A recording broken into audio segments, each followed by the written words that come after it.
here at RMS again for the latest update on former Public Service Coordinated Transport Car 26. Harry and I are going to give you a brief introduction, and then we're going to call Rob Super up, the painter, to explain more and narrate what he's been doing. Right, the roof is completely done. When we brought the car here, we had no idea what was under all those coats of paint. We thought we were just going to sand it down a little and put a new coat of paint on it. Well, after removing 9 coats of paint, we found a multitude of sins under here. Our painter, Rob Super, has put in 1,200 hours approximately on the roof. All the seams had to be redone, new steel put in, caulking, and it's finally done. We'll let Rob tell you more when he comes up here.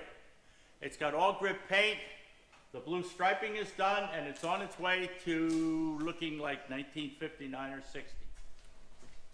Welcome to Car 26. A lot of work is going into the roof of this.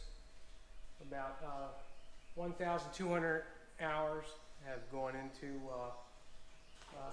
doing the restoration on the roof of Car 26.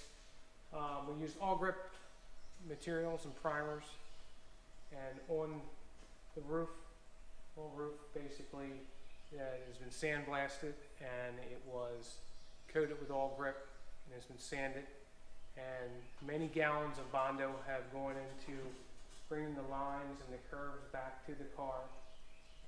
And then it was painted with a sanding seal and 2 coats of that, and then 2 coats of all grip primer and sanded several times and prepped and ready. And it has also received 3 coats of the gray all grip paint, so it has plenty of surface and material on the car.